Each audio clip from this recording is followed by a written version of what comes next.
Okay.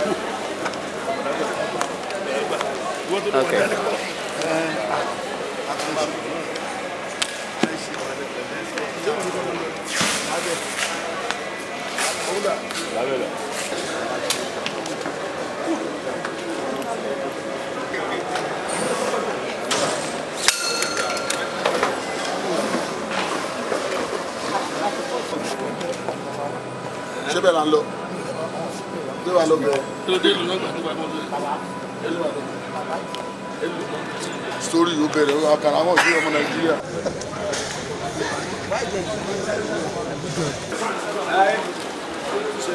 ó fi machine káwọ́ wà sọ fún owó pè láti àti lọ tó tó fún wa ní tó fẹ́ fún wa pẹ̀lú machine.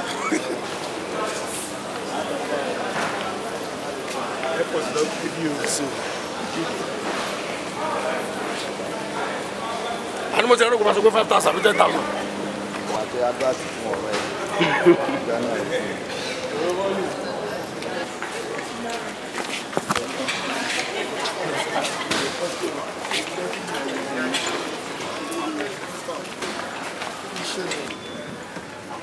Passport ni rẹ̀. No, passport.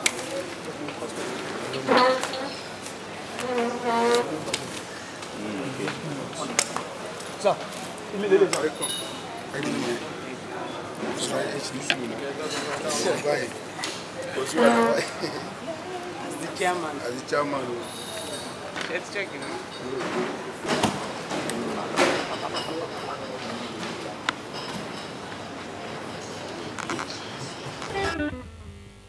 ọmọ Yorùbá pọ̀ púpọ̀ ní Ghana Yorùbá jayé diaspora Yorùbá pọ̀ púpọ̀ ní Ghana Yorùbá jayé diaspora ọmọ Yorùbá pọ̀ púpọ̀ ní Ghana Yorùbá jayé diaspora Yorùbá pọ̀ púpọ̀ ní Ghana Yorùbá jayé diaspora Òṣùpá ìgbà tí mo kọ́ wọ̀lú Ghana Yorùbá ń jayé diaspora Yorùbá pọ̀ púpọ̀ ní Ghana Yorùbá jayé diaspora wọ́n kí mi pé ẹ kú àbọ̀ ẹ ti sẹ́ ó ti yá ẹ kú àbọ̀ ẹ ti sẹ́ ó ti yá ẹ kú àbà ẹ ti sẹ́ ẹ kú àbà ẹ kú àbà ẹ ti sẹ́ wọ́n kí mi pé ẹ kú àbà ẹ ti sẹ́ ẹ kú àbà ẹ ti sẹ́.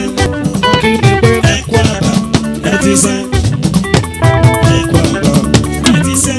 Yorùbá pọ̀ púpọ̀ ní Ghana Yorùbá jayé diaspora Yorùbá pọ̀ púpọ̀ ní Ghana Yorùbá jayé diaspora.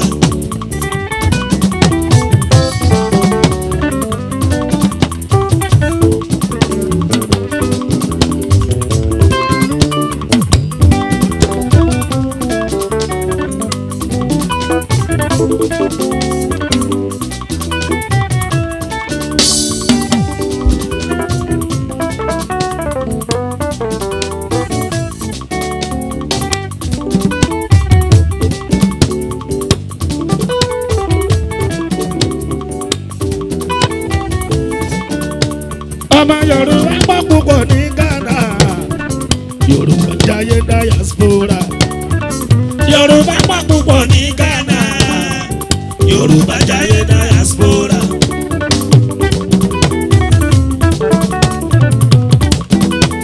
Ọmọ Yorùbá pọ̀ púpọ̀ mọ́ lóba Yorùbá jayé diaspora Yorùbá.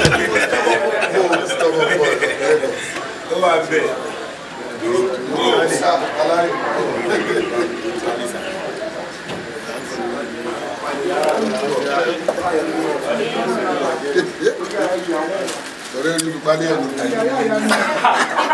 Ẹgbẹ́ ní ìyàgbẹ́ ti bá lè.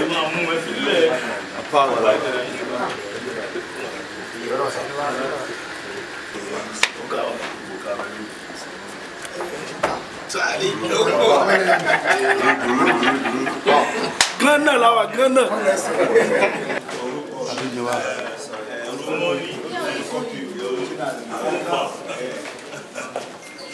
What is some money to be too much?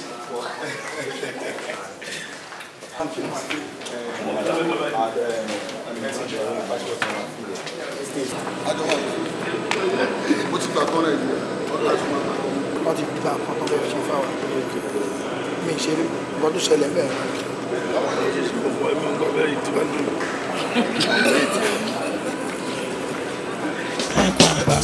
ẹ ti sẹ́ wọ́n kí mi pé ẹ kú àgbà ẹ ti sẹ́ ẹ kú àgbà ẹ ti sẹ́ wọ́n kí mi pé ẹ kú àgbà ẹ ti sẹ́ ẹ kú àgbà ẹ ti sẹ́. Yorùbá gbọ́ púpọ̀ ní Ghana Yorùbá jayé diaspora Yorùbá gbọ́ púpọ̀ ní Ghana Yorùbá jayé diaspora.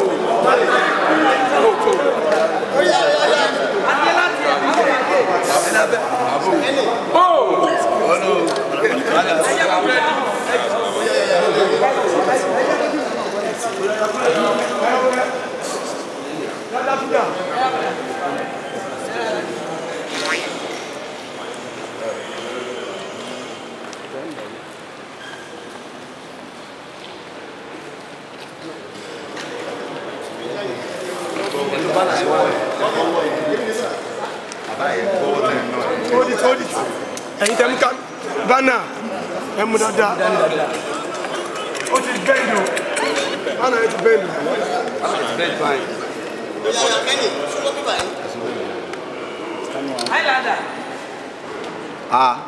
Alájà. ọlá ní ìrẹ̀gbẹ́. mo ń bọ̀ wá bàbá má bínú mo ń bọ̀ wá bàbá.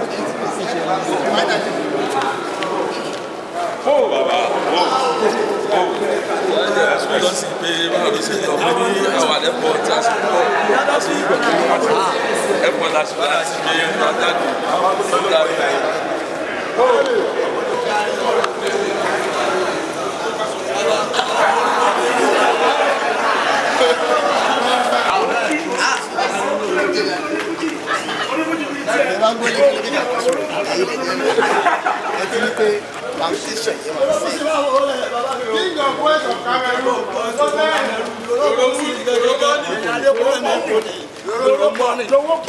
Powerful money. Powerful money. King of boys. Lord of the universe. Lord of the universe. Yeah, Shibuti.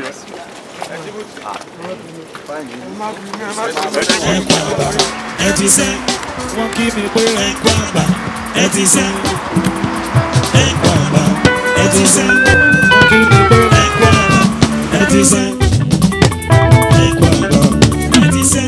Yorùbá gbọ́ púpọ̀ ní Ghana Yorùbá jayé diaspora Yorùbá gbọ́ púpọ̀ ní Ghana Yorùbá jayé diaspora.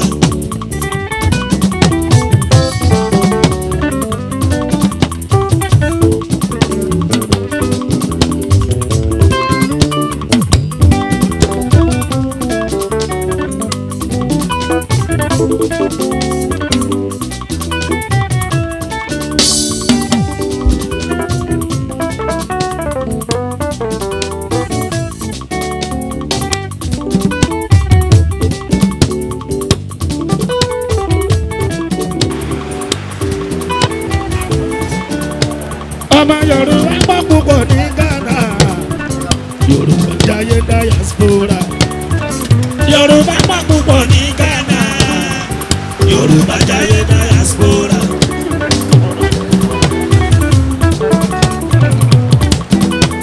Ọmọ Yorùbá gbọ́ púpọ̀ mọ́ lóba Yorùbá jayé diaspora Yorùbá gbọ́ púpọ̀ ní Ghana Yorùbá jayé diaspora. Ìgbà tí káwọ̀ lù Ghana Yorùbá jayé diaspora Yorùbá gbọ́ púpọ̀ ní Ghana Yorùbá jayé diaspora. Wọ́n kí mi pé ẹ kú àbá ẹ ti sẹ́ ẹ kú àbá ẹ ti sẹ́ ẹ kú àbá ẹ ti sẹ́ ẹ kú àbá. Òun ni a.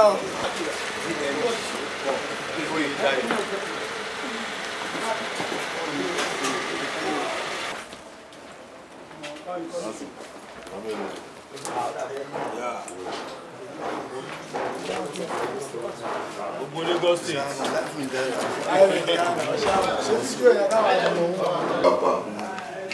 Yes. Ẹyẹ ní àti dájú wa. Let's go on here. Bàbá on entertainment. Oh, yeah. What's up, see? The flat see you by. Ó gbé wa jẹ́jẹ́. Àbáwò. Salaam alaikum. Wa alaikum salam. Àbẹ̀ ìsà. Báwo ni Àwọn ọlọ́run? ọmọdé ẹbí sì ká ní. Wọ́n Bàbá bá bàbá ó gbé ìṣeré lọ́rọ̀ ta. olùdó àbò ní bàbá ni mi. Bàbá ó bàbá tó bímọ tó pọ̀. Àbí jábọ́ lẹ́yìn. Bàbá wa. Ẹ má ṣe àṣeyẹ lẹ́wọ́n máa ṣe bá bàbá. Bàbá o. Báwo ni? Ẹlẹ̀, ṣé dáadáa lẹ sí? Àdúgbò ẹ̀. Ẹ káàbọ̀. Tọ́pẹ́ ló ti rí ìmọ̀ àtọ̀rẹ́ mi lájọ wa o.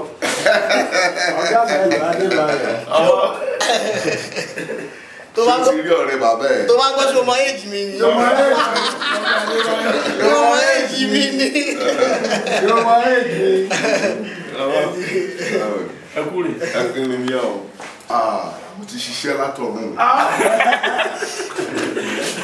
Jẹ́ kí ṣẹ́ra máa lọ báyìí. Ọ̀tán oríṣi. Ọmọ Èkó.